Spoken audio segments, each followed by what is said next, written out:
दोस्तों सारी खबर पाने के लिए चैनल को सब्सक्राइब करें और उसके बाद ऑल नोटिफिकेशन पर क्लिक जरूर करें। यूक्रेन ने फिर से मांगी है मदद और इस बार मुंह फाड़ के हाथ फैलाकर दोबारा मदद मांगी है और इस बार मदद बड़ी मांगी है। इरादे खतरनाक है। सलाम नमस्ते सत श्री अकाल, मैं हूं रजा और आप देख रहे हैं रजा ग्राफी का वॉर अपडेट पार्ट 2।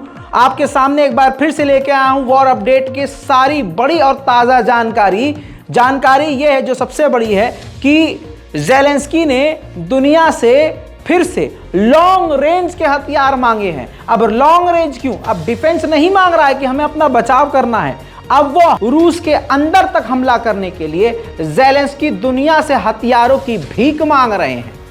अब आप सोच रहे होंगे कि यार ये क्या बात, नहीं ये भीख ही है तो क्या है फिर? आप बताइए। भीख मांग मांग कर ये तो वाली कहानी हो गई कि जो आदमी जो चीटिंग करके पेपर लिखता है तो होता है जिससे पूछ पूछ कर वो पेपर दिया था ससुरा वो तो आया सेकंड और जो चीटिंग करके लिख रहा था वो आ गया फर्स्ट। तो ऐसा ही है, दुनिया भर के हथियार घसीट रहा है और दे दनादन रशिया पर दाग रहा है और दुनिया के बड़े बड़े देश उसको हथियार दे भी रहे हैं। इधर भीख मांगी उधर यूके खड़ा हुआ।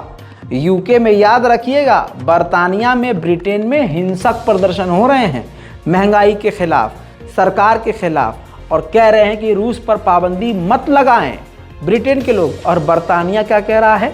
बर्तानिया के यानी ब्रिटेन के रक्षा मंत्री ने ऐलान कर दिया है कि ठीक है, हम यूक्रेन को लॉन्ग रेंज के हथियार देने को तैयार हैं।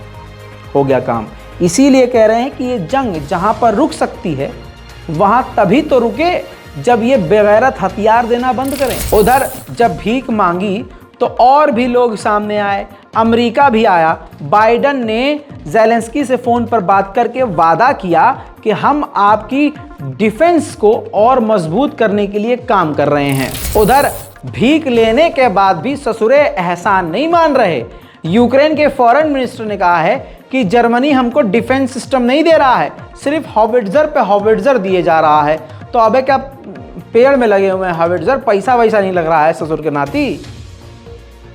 अब बात करते हैं, आगे बढ़ो। बेगैरती तो ये है यूक्रेन के फॉरेन मिनिस्टर की, एक तरह से तो हथियार ले रहे हैं और थैंक्सफुल होने के बजाय, नरमी दिखाने के बजाय एटीट्यूड दिखा रहे हैं। कहानी ये है कि फॉरेन मिनिस्टर ने ये भी कह दिया है कि भैया धन्यवाद आपने हथियार दिए हमको, लेकिन हमको सिखाने की ज़रूरत नहीं है कि हमको कब, कहाँ और कैसे हमला करना है। ये एटीट्यूड है उनका भाई। इसके बाद यूक्रेन की मिलिट्री साइट्स पर रूस ने बड़े हमले किए हैं जिसमें रूस को कामयाबी मिली है और यूक्रेन को काफ़ी बड़ा नुकसान।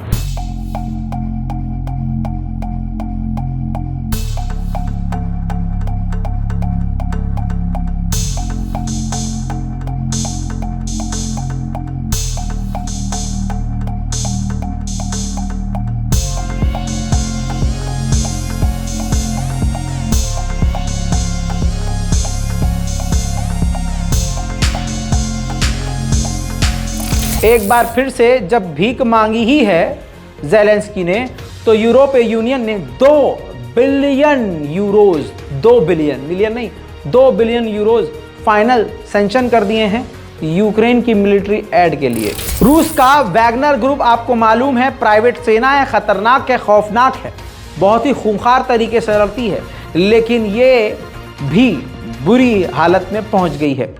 लुहांस्क के इलाके में वैगनर ग्रुप का हेडक्वार्टर था। यूक्रेन ने उस पर बड़ा हमला किया। रिपोर्ट यह है कि दर्जनों मारे गए हैं। कौन? रूस के वैगनर ग्रुप के लड़ाके मारे गए हैं। ये रूस के लिए सबसे खतरनाक और बुरी खबर है।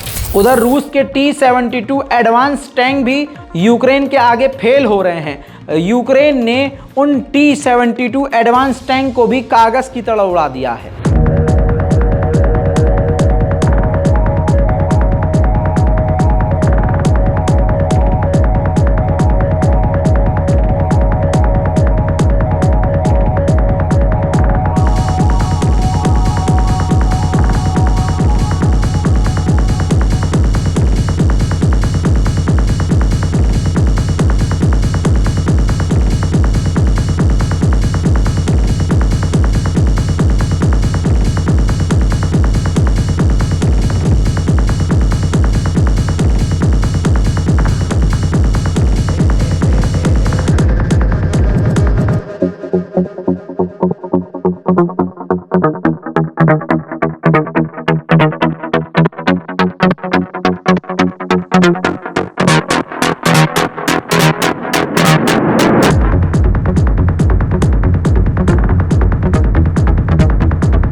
उधर बीच में एक बड़ी खबर आ रही है जो आपको बताना ज़रूरी है। निकोल पाशियान आर्मीनिया के प्रधानमंत्री से पुतिन ने फ़ोन पर बात करी है कि इलाके में यानी अज़रबैजान के बॉर्डर पर थोड़ा शांत रहो, अभी हम यहाँ बिजी हैं, प्यार मोहब्बत से रह लो तो ज़्यादा अच्छा है। वहीं अमेरिका ने एक जगह नरमी दिखाई है। अमेरिका APEC यानी एशिया पैसिफिक इकोनॉमिक कॉरपोरेशन 2023 करने वाला है, जिसमें लगभग 20 से 22 देश शामिल हैं और इस पर अमेरिका ने रूस को कहा है कि भाई साहब आप भी आ सकते हैं, कोई दिक्कत नहीं है। यूरोपीय यूनियन के हेड ने सामने आकर दुनिया की मीडिया के सामने कह दिया है कि हम ईरान पर और पाबंदी लगा रहे हैं क्योंकि उसने रूस को हथियार दिए। हथियार एक बार दिए थे, तकलीफ इनको अभी तक हो रही है और बार बार हो रही है। सुनिए। Taken today both for humanitarian reasons and for the Iranian support to Ukraine. Iran continues saying that they haven't been delivering drones to Russia. उधर भारत से रूस ने भी दोस्ती निभाई है। रिपोर्ट आपकी स्क्रीन पर है। आपको बता दूं कि रूस ने कहा कि जर्मनी और जापान को नहीं बल्कि भारत को देंगे हम प्रायोरिटी। जी हां, रूस के विदेश मंत्री सर्गेई लावरोव ने भारत की जमकर तारीफ की। लावरोव ने भारत को बहुध्रुवीय विश्व में सबसे महत्वपूर्ण करार दिया। रूस ने भारत के संयुक्त राष्ट्र सुरक्षा परिषद में दावेदारी को खुलकर समर्थन किया है। एक्चुअली हुआ यह है कि जो भारत है वो संयुक्त राष्ट्र सुरक्षा परिषद में परमानेंट मेंबरशिप चाहता है, तो कोई अभी भारत को सपोर्ट नहीं कर रहा है, लेकिन रूस ने खुलकर भारत को सपोर्ट किया है। वहीं दोस्तों, भारत के लिए अपनी बाहें रूस ने कुछ इस प्रकार से खोली हैं। भारत को ऑफर दिया है कि जो बड़े शिप होते हैं, बहुत बड़े, जिसमें कंटेनर रख रख के ट्रांसफ़र किए जाते हैं और काफ़ी ये महंगे होते हैं, उसको बनाना भी काफ़ी मुश्किल होता है, रूस ने कहा है कि हम ये लीज पर भारत को देने को तैयार हैं। और इतना ही नहीं, हम आपके साथ मिलकर ये बड़े कंटेनर, बड़े शिप बनाने के लिए भी तैयार हैं।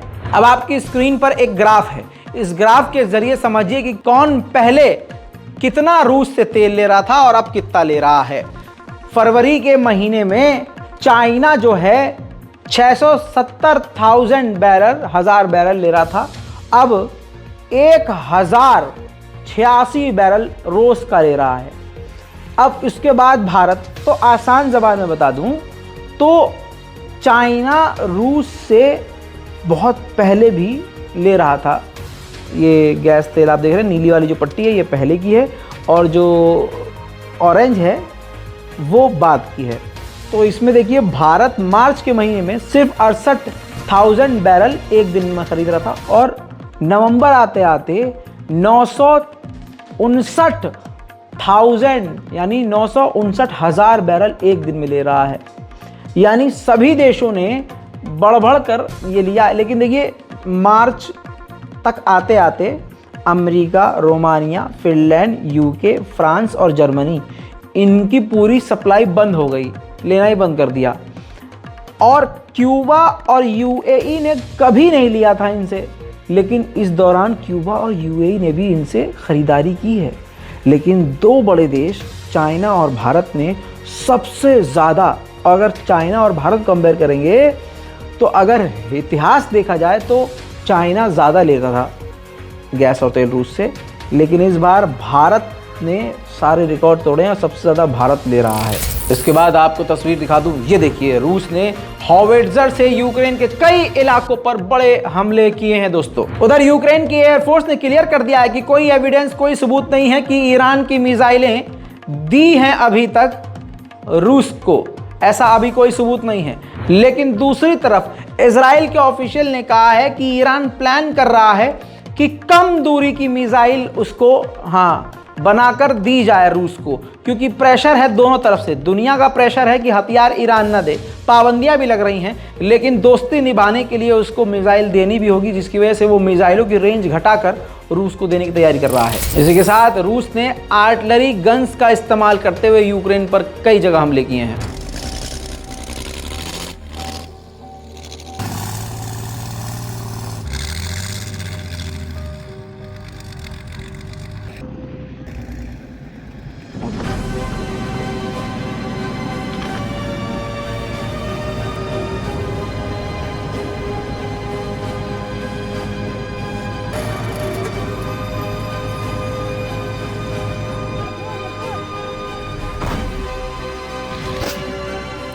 उधर डोनेट्स्क का वो इलाका जहां पर रूस का कब्जा है, वहां बिल्डिंग पर यूक्रेन ने हमला किया, आम लोगों की बिल्डिंग पर, याद रखिएगा।